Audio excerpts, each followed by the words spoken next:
Halo, assalamualaikum warahmatullahi wabarakatuh. Jumpa lagi dengan saya, Septarini.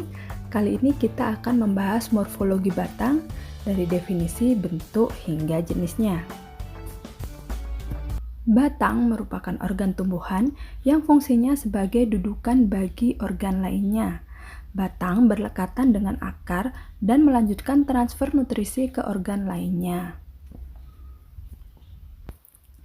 Secara umum, fungsi batang yaitu sebagai tempat dudukan organ lain, pengangkutan nutrisi, tempat penyimpanan cadangan makanan, percabangan perluasan asimilasi, dan juga tempat tumbuh organ generatif, bunga, dan buah. Berikutnya, kita akan mempelajari struktur dari batang. Batang sendiri pada umumnya berbentuk silindris atau bulat atau dapat berbentuk lain. Nah, batang ini dapat bercabang-cabang sehingga memiliki ruas-ruas yang disebut internode yang dibatasi oleh buku-buku yang disebut node. Percabangan batang yang dijadikan sebagai tempat dudukan daun disebut tangkai daun atau petiol.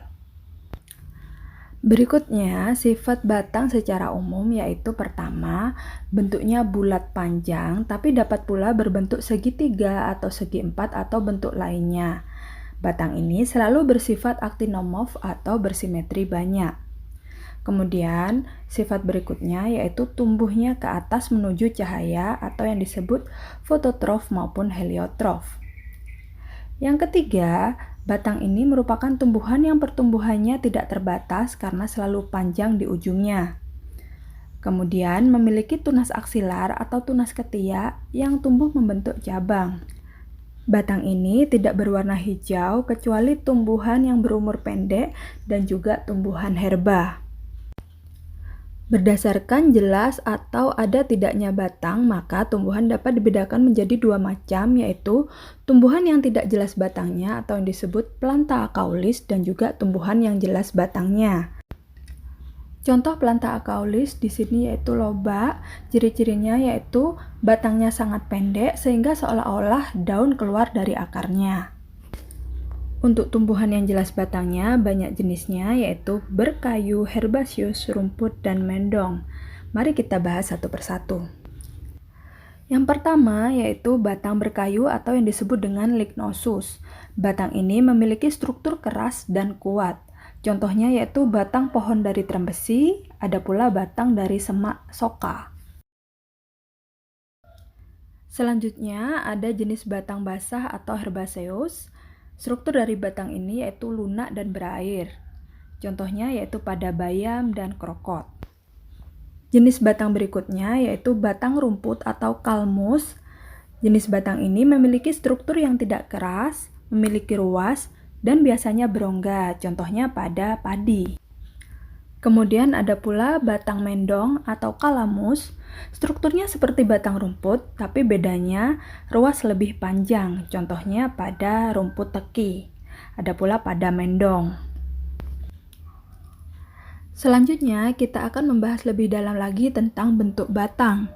Bentuk batang ini didasarkan oleh penampang atau irisan melintang dari batang, sehingga berdasarkan dari sudut bentuk penampang melintangnya, maka ada bermacam-macam bentuk batang. Yang pertama yaitu batang bulat teres, contohnya dari palem, kelapa, bambu, dan lain sebagainya. Kemudian ada pula batang yang bersegi atau yang disebut angularis. Sebagai contoh, ada batang yang berbangun segitiga yang disebut triangularis, contohnya batang teki. Ada pula batang memiliki bangun segi empat atau kuadran angularis, contohnya batang sikus.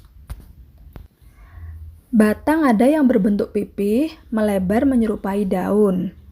Apabila sangat pipih serta mempunyai pertumbuhan yang terbatas disebut filocladia. Jika tetap tumbuh terus serta selalu bercabang disebut cladodia. Contoh dari filocladia yaitu jakang, sedangkan contoh dari cladodia yaitu sebangsa kaktus. Struktur dari permukaan batang sangat beragam. Contohnya, batang ada yang berambut atau pilosus, contohnya dari batang tembakau, Ada pula yang berduri atau yang disebut spinosus, contohnya mawar. Ada yang memperlihatkan bekas daun, yaitu batang pepaya. Ada yang memperlihatkan banyak lentisel, contohnya sengon. Ada yang menunjukkan bekas daun penumpu, contohnya nangka. Ada permukaan batang yang bersayap atau alatus, contohnya batang dari markisa. Ada batang yang memiliki permukaan licin atau levis, contohnya krokot. Ada yang berusu atau kostatus, contohnya iler. Ada batang yang juga beralur atau disebut sulcatus. Ada pula permukaan batang yang strukturnya menunjukkan lepasnya kerak, contohnya dari batang jambu. Berikutnya, arah tumbuh batang. Batang ada yang arah tumbuhnya tegak lurus atau erectus, contohnya pepaya. Ada pula yang seolah mengangguk, yang disebut dengan nutan, contohnya bunga matahari. Ada yang memanjat atau scandens, contohnya dari sirih. Ada pula yang arah tumbuhnya serong ke atas atau condong, contohnya kacang tanah. Batang tumbuhan ada yang bercabang, ada yang tidak. Batang yang tidak bercabang kebanyakan dari golongan monokotil. Umumnya, batang memperlihatkan percabangan baik banyak maupun sedikit. Percabangan batang ada beberapa jenis, yaitu yang pertama, percabangan monopodial. Disebut monopodial karena batang pokok selalu tampak jelas, ukurannya lebih besar dan lebih panjang. Hal ini dikarenakan lebih cepat pertumbuhannya daripada cabang-cabangnya. Contoh dari cabang ini adalah pohon cemara. Berikutnya yaitu percabangan sipodial. Dikatakan sipodial apabila batang pokok sulit ditentukan. Hal ini dikarenakan dalam pertumbuhan dan perkembangannya, kadang-kadang batang pokok tumbuh lebih cepat ataupun lebih lambat dari cabangnya, sehingga antara ukuran batang pokok dan cabang hampir sama, sehingga sulit ditentukan. Contoh dari percabangan ini yaitu sawo manila.